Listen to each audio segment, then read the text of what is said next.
Halo, Assalamualaikum warahmatullahi wabarakatuh, teman-teman Sobat Indonesia. Alhamdulillah, hari ini kita bersama dengan owner Akar Hidroponik, Kak Geral. Selamat sore, Kak. Selamat sore, ini Bagaimana kabar hari ini, Kak? ya Alhamdulillah. Nah, dengan Kak Geral ini, hari ini kita akan berbincang-bincang mengenai bagaimana Kak Geral mengembangkan akar hidroponik di Sulawesi Selatan.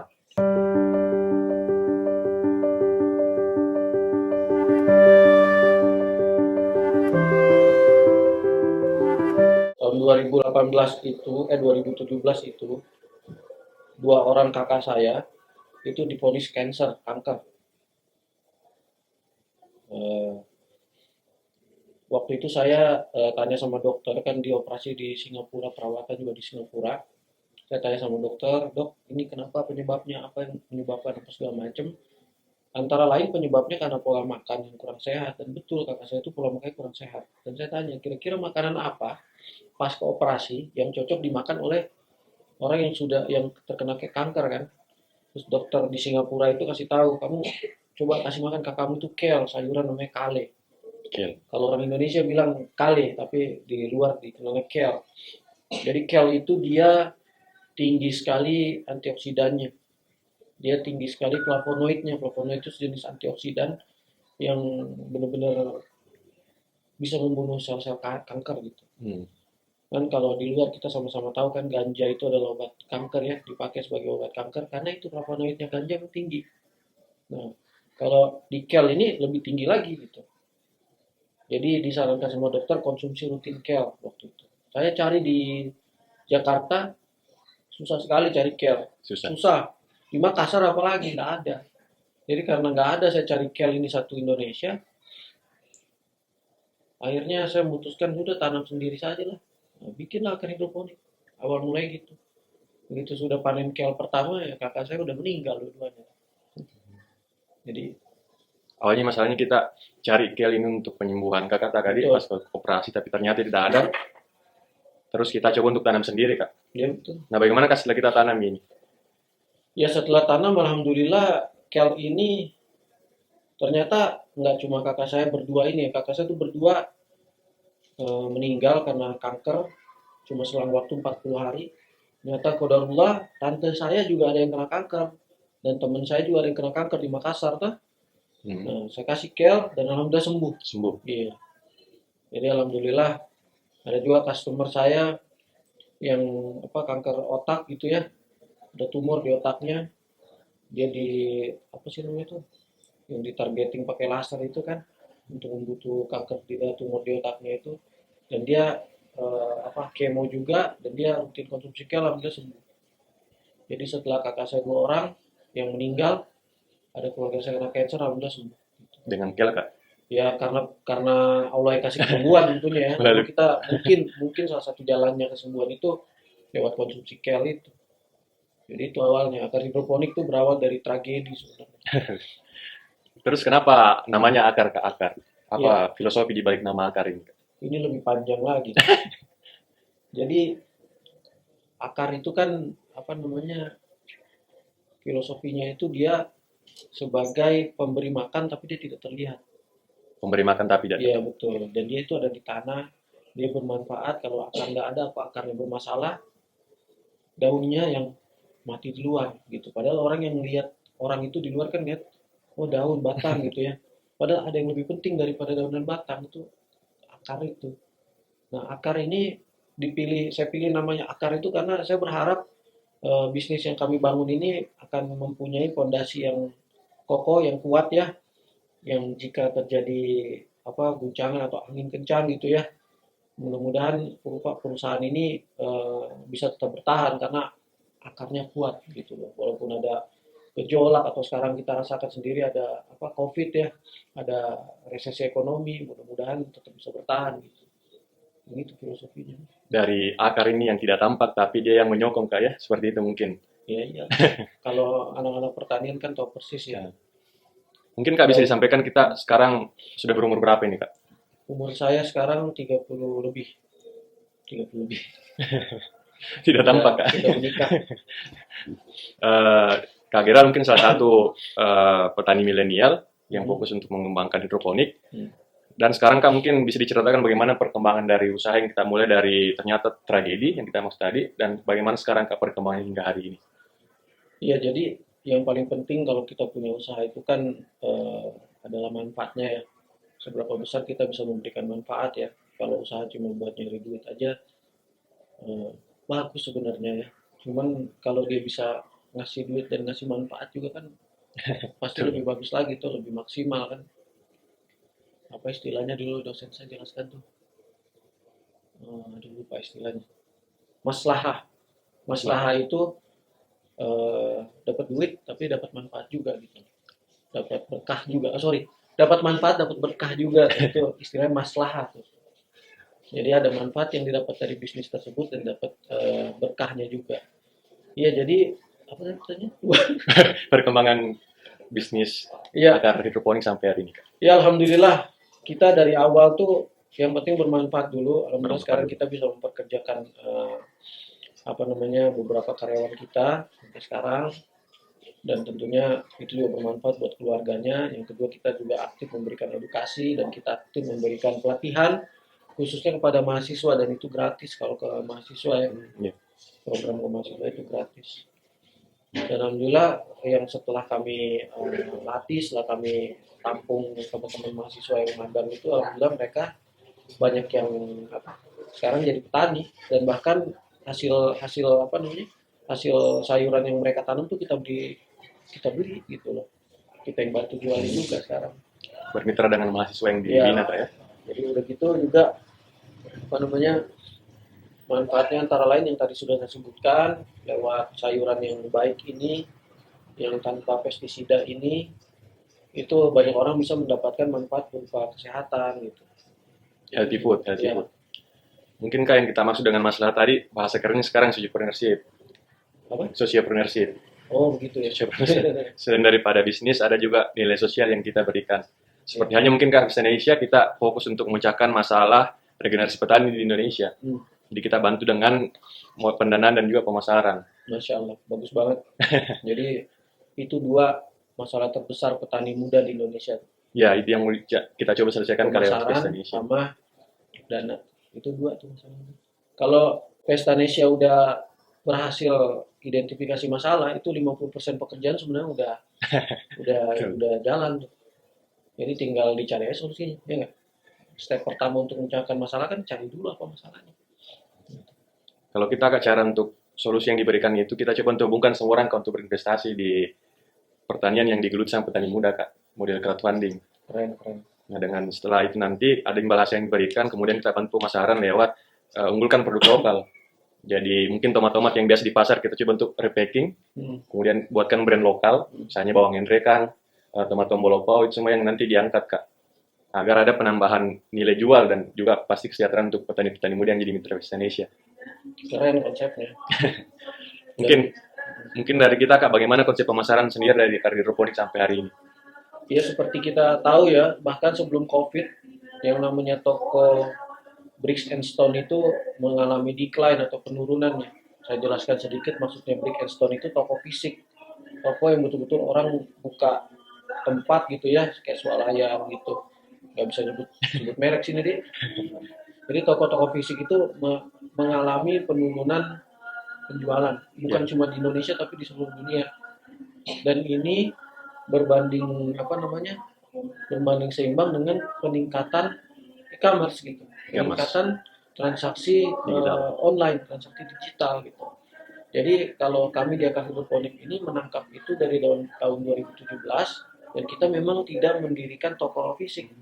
Kita Full memang digital. langsung full digital gitu, tapi memang kita nggak pakai platform buatan sendiri, tapi kita cuma pakai platform yang sudah ada kayak WhatsApp gitu ya, sama Instagram, media sosial biasa aja. Gitu. Kedepannya mungkin bisa Kak bermitra dengan Indonesia Agrimart namanya Kak. Jadi Ya tidak. kita nanti tampung semua Kak produk-produk lokal, terutama petani-petani milenial, sehingga bisa menyentuh pasar langsung Kak ke konsumen. Iya, mudah-mudahan bisa jalan dengan baik. Amin amin Kak. Terus Kak, kita memang background-nya dari pertanian, kalau boleh tahu Kak. Enggak, background saya dari IT. Oh IT Kak. Iya, dari IT. Saya sebelum jadi petani hidroponik, saya ada perusahaan IT dan sebelum itu juga saya ada peternakan sapi. sebelum hidroponika. Sampai sekarang peternakan sapinya juga masih berjalan. Tapi kita cuma jual kalau musim kurban saja, dan itu di Jawa Pembuka. Barat ya. Ya. Jadi Kak, mungkin kita bisa ceritakan kisah-kisah menarik seputar bagaimana kita kembangkan ini hidroponik. Mungkin pernah dapat kisah-kisah yang bisa diceritakan ke audiens. Iya. Ya, jadi dalam perkembangan akar hidroponik ini saya memang memegang suatu idealisme tersendiri ya. Mungkin tadi sudah dengar saya banyak membaca buku. Salah satu buku yang paling berpengaruh bagi saya di sektor pertanian ini adalah buku berjudul Pertanian Postmodern. Nah, itu wajib baca tuh semua petani-petani milenial tuh. Petani-petani muda wajib baca buku karyanya Bapak Iwan Setiawan, judulnya Pertanian Postmodern. Itu bagus banget, saya rekomendasikan. Jadi buku itu kalau saya bisa nilai ya, itu tentang ideologi pertanian. Saya banyak belajar dari buku tersebut. Saya ingat dulu pernah diundang ngisi materi ya di kampus, sebuah kampus di Kota Makassar. Jadi kita sepanggung sama ada duta petani milenial dari Kementerian Pertanian, waktu itu saya lupa namanya. Saya diketawain sama dia gara-gara saya berteori bahwa petani yang tidak punya ilmu atau petani abal-abal itu lebih berbahaya daripada dokter abal-abal.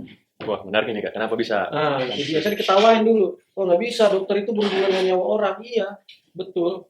Dokter abal-abal itu berhubungan dengan nyawa 1, 2, 3, 10, 100 pasiennya. Petani abal-abal, ya, coba kita lihat apa yang bisa dilakukan, apa yang bisa rusak oleh petani abal-abal. Satu orang petani yang mengelola 2 hektar tanah, dia sama saja memberi makan ke 3.000 orang tuh. 3.000 orang Kak. Iya. Coba petani itu kalau misalnya dia tidak punya ilmu tentang pertanian, dia bisa meracuni makanan 3.000 orang. Bagaimana cara dia racunin? Over pesticide. Pestisida yang berlebihan Kak. Betul. Dan dia memberikan pestisida berlebihan itu bukan cuma berbahaya untuk orang yang mengkonsumsinya. Coba teman-teman sekarang buka data ya. Siapa yang mengkonsumsi air terbesar di dunia? Bisa dicek di situsnya FAO. Dari sektor pertanian Kak. Sektor pertanian memakai 80% fresh water di dunia. 80%. 80%. Ya, dan diperkirakan oleh FAO juga tahun 2050 di dunia ini akan kekurangan air bersih sampai 50% dari kebutuhannya.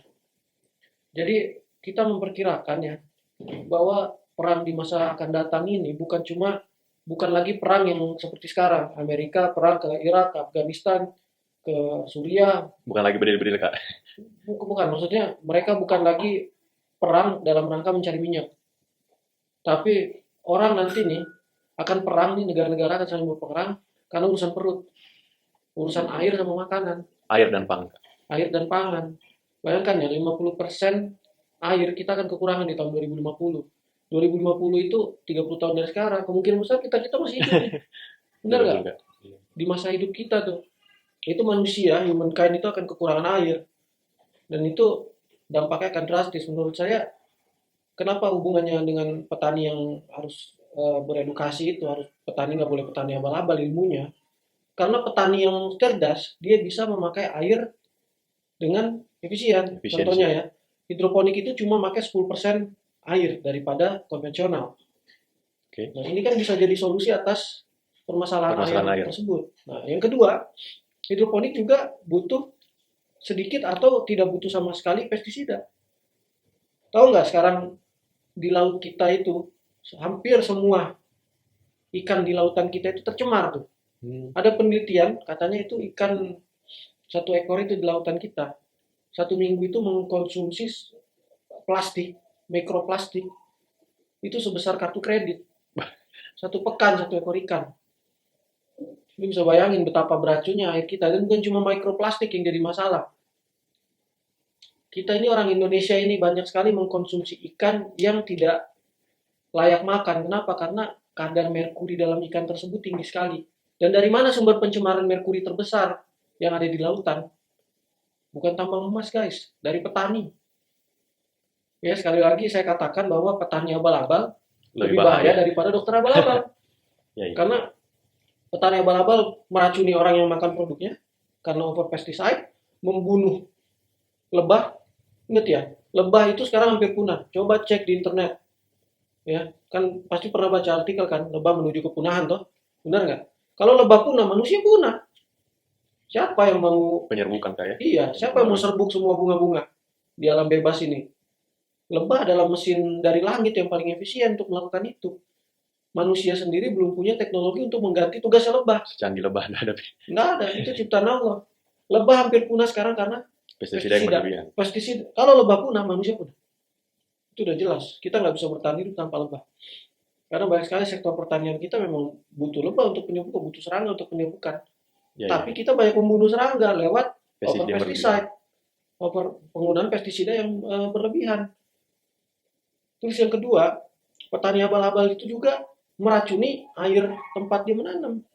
Ya, ya. Di mana daerah pertanian sekarang, teman-teman? Tahu nggak? Malino, Daerah-daerah mereka. tinggi yang jauh dari pesisir, ya. Daerah-daerah yang menjadi sumber air.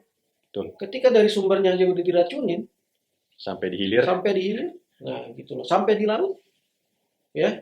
Jadi ini pentingnya petani-petani itu berasal dari kalangan mahasiswa-mahasiswa pertanian yang memang sudah punya wawasan, yang memang sudah punya ilmu yang cukup dalam sektor pertanian. Kalau petani Indonesia ini berisikan dari orang-orang yang otodidak kayak saya, ya kan, bukan yang menerima apa ilmu secara formal, ilmu yang benar, ya syukur-syukur kalau dia punya wawasan lingkungan. Tapi kalau dia nggak punya wawasan lingkungan, dia hajar aja bisa-bisa. Contoh ya teman-teman, kalau misalnya tahu ya, itu banyak sayuran kita itu nggak bisa diekspor ke luar negeri. Ke Singapura tuh banyak yang di reject. Ya. Ya, tahu kenapa? Kandungan taninya mungkin Kak. Over pesticide. Dia di atas ambang batas tuh pestisidanya kalau di Indonesia. Maka sayuran beras tagi itu susah nembus pasar Singapura. Kirimnya padahal dari beras tagi ke Singapura lebih dekat daripada beras tagi ke Jakarta. Tapi paling banyak kirimnya itu ke Jakarta bukan ke Singapura. Karena dia tuh lagi Singapura kali. Karena ditolak. Yang diterima yang dari Malaysia, dari Thailand. Itu dia over pesticide. Saya tidak bilang penggunaan pesticide itu buruk. Kita perlu pesticide. Ya. Tapi overusing of pesticide itu adalah masalah terbesar di pertanian menurut saya untuk kedepannya. Dan lagi-lagi menurut saya hidroponik ini bisa menjadi solusi terhadap permasalahan tersebut. Kita juga Kak di Vision Indonesia salah satunya bentuk pendampingan Kak, dan ini juga bakalan terus diadvokasi bagaimana petani bisa teredukasi, terutama mengenai wawasan lingkungan. Iya, itu cocok banget tuh. Karena petani sekarang tuh aduh, wawasan lingkungannya kayak apa ya, kayak harus disadarkan para petani di Indonesia ini, khususnya yang masih muda ini, bahwa kalau kita kerja sekarang, kita dapat hasil sekarang, jangan sampai kita nggak nyisain untuk anak cucu kita.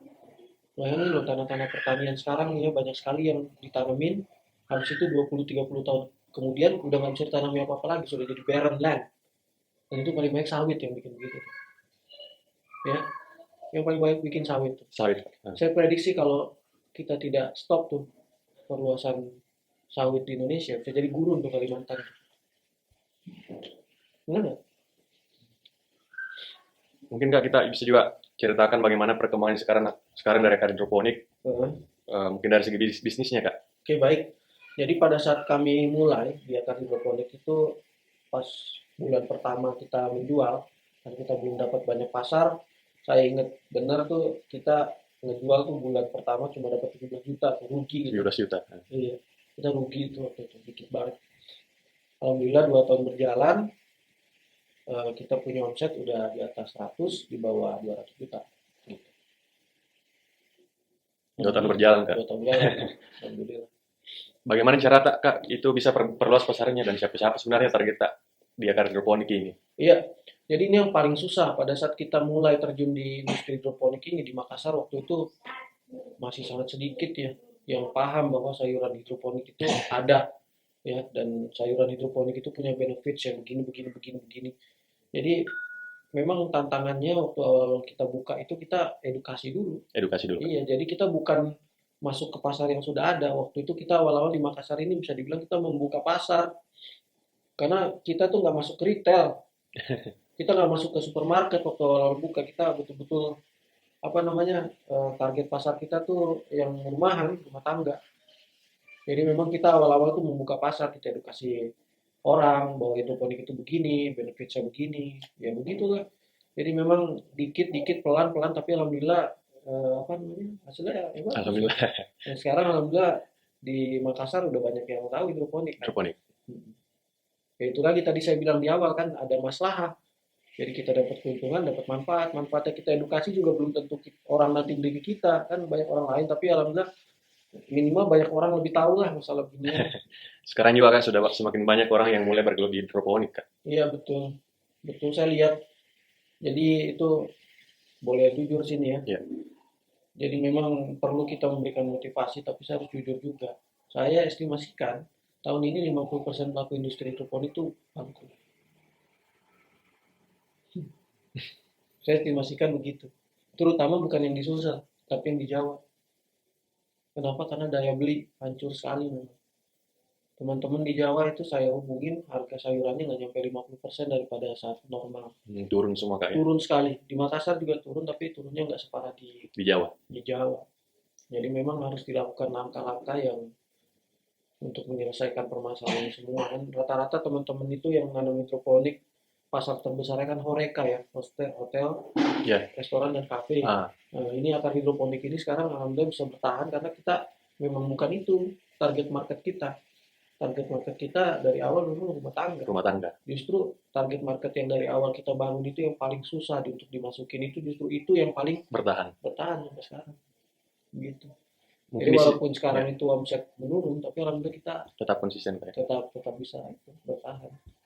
Mungkin juga suatu peluang juga nanti yang bisa pasca COVID ini kak yang dilakukan sama teman-teman yang penggelut hidroponik ini karena kesadaran masyarakat akan kesehatan semakin tinggi juga kak.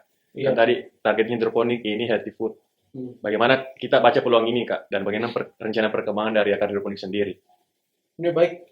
Jadi kalau untuk rencana perkembangan dari akar hidroponik ya kita 3 tahun terakhir ini sebenarnya bisa dibilang kita ini buka pasar pertama, yang kedua kita penelitian lebih ke arah melihat teknik kultivasi apa yang terbaik dan paling efisien untuk dilakukan. Karena kita sudah 3 tahun usia hidroponik, insya Allah dalam waktu sebentar lagi kita akan melakukan pengembangan. Tapi saya nggak bisa ngomong terlalu banyak soal itu ya. Nanti biar apa namanya pesta Indonesia datang deh pertama kali untuk meliput. Bisa Insya bisa Allah. kak. Begitu dia teman-teman. Menurut saya ini hidroponik akan jadi bukan cuma solusi ya. Contohnya begini deh, kalau kita lihat di industri ayam, ya, di industri ayam itu ada yang sistem normal ya. Normal. Begitu sistem normal ini mendapat tantangan dari teknologi yang baru yaitu sistem dikandangin, sistem normal ini jadi tidak terlalu menguntungkan lagi, ya kan? Karena sudah ada cara yang lebih efisien. Ada disrupsi yang terjadi kak. Iya, ada disrupsi akibat perkembangan Teknologi. gitu. Jadi menurut saya ke depan ini hidroponik ini akan menjadi solusi dan akan menjadi apa namanya cara kultivasi terutama sayuran-sayuran daun yang murah dan yang apa namanya cepat dan efisien gitu. Dan nanam di tanah tidak lagi menjadi opsi karena akan terlalu mahal dan susah ke depannya. Mungkin bukan sekarang ya, kita nggak ngomongin 1-2 tahun ini. Tapi ketika nanti teknologinya sudah peak, sudah mencapai puncak, itu pasti akan terjadi. Gitu. Ya, betul kak.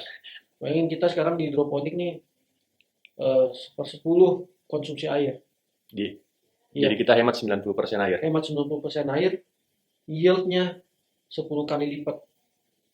Misalnya 1 hektar, kita bisa dapat 4 kali lipat. Dari konvensional. Dari 1 hektar yang kita tanam, itu hasilnya bisa 4 hektar. Seperti 4 hektar. Wow, luar biasa. Iya, jadi 4 kali lipat.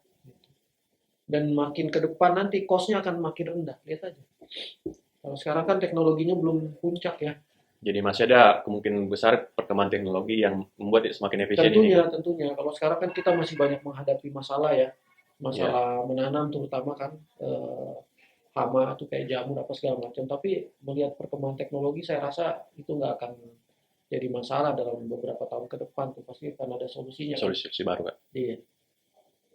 Begitu. Mungkin kak pesan terakhir kak kepada anak-anak milenial untuk terjun di sektor pertanian kak, ada mungkin yang mau kita sampaikan? Saya akan buka sedikit ya. Ini sebenarnya rahasia tapi bisa jadi judul nanti. Beneran. kemarin itu akan hidroponik sempat dihubungin sama orang asing, warga negara asing ya. Kami dihubungi, saya nggak mau cerita dari negara mana, pokoknya bukan Indonesia. Dia ingin membuka kebun yang omsetnya minimal $1 juta per tahun di Makassar. Wow. Iya, ini beneran. Saya bilang sama ini orang, kalau kamu minta omset $1 juta per tahun, investasimu harus $3 juta tuh, 3 kali lipatnya. Dia bilang, emang itu yang kita akan lakukan. Cuma saya sekarang ini, saya kasih tahu ke orang tersebut, nggak bisa, karena pasar di Sulawesi Selatan ini belum sanggup untuk menerima produk sebesar itu. Bayangin kalau misalnya kita punya produk nih, 14 miliar sayuran hidroponik setahun atau 1,4 sekitar berapa tuh? Sekitar 1 miliar per bulan. Belum ada kayaknya perusahaan di Sulawesi Selatan yang bisa jual sayuran hidroponik sebanyak itu. Sekarang pasarnya belum bisa nyerap gitu. Belum terserap pasar Iya, tadi. belum terserap pasar kalau jumlahnya segitu. Makanya saya sampaikan ke investor begitu. Tapi yang saya mau sampaikan di sini adalah eh, orang luar ini dia sudah bisa melihat bahwa ini adalah masa depan, bisnis masa depan. Dan Peluang. dan ini adalah peluang besar untuk bisnis masa depan. Jadi teman-teman, menurut saya nih, nggak mungkin mereka kan konyol-konyol langsung mau investasi gede sebesar itu kan ya, untuk bikin di sektor pertanian hidroponik pula kan, pasarnya belum bisa nyerap. Saya kasih tahu dia datanya kan, ini ada retail sebanyak ini, resto pada tutup semua, hotel-hotel banyak yang bangkrut, kita mau jual sama siapa produk sebesar itu kalau sekarang dibikin? Nggak mungkin, saya bilang. Tapi kalau dalam kondisi normal belum tentu bisa juga kalau besar itu. Coba bayangin ada orang mau ngasih investasi ke hidroponik sebesar itu $3 juta. Tapi ya itu dia ngelihat ada Peluang yang peluang yang besar. besar gitu loh. Jadi saya bilang sama teman-teman, ini tuh bisnis yang bagus bro, bisnis yang sangat bagus banget gitu. Coba saya buka dikit deh ya. Jadi saya tuh nggak mau ngasih angka pasti ya, tapi saya punya modal awal itu antara 300 juta sampai 500 juta ya. Omset saya itu pas masa normal, kita nggak hitung pandemi ya, itu di atas 100 juta Per bulan. gitu. Jadi bisa dibayangkan sendiri kan sebenarnya apa namanya Bisnis di hidroponika ya. Sebenarnya bagus kalau teman-teman bisa Konsisten. ya, konsisten dan cerdas gitu dalam memasarkannya. Kendala cuma dua kok. Cuma dua itu kendalanya hidroponik. Pertama, nanamnya harus benar. Kuncinya cuma dua, nanamnya harus benar, jual harus benar. Ya teman-teman, mungkin itu pembicaraan kita hari ini di Tanicast seri keempat bersama Kak Geral dari Hidroponik. Semoga bisa menjadi insight bagi teman-teman, terutama bagi petani-petani milenial yang ada di seluruh Indonesia. Sekian dari saya, Dimisan dari Indonesia. Assalamualaikum warahmatullahi wabarakatuh. Assalamualaikum warahmatullahi wabarakatuh.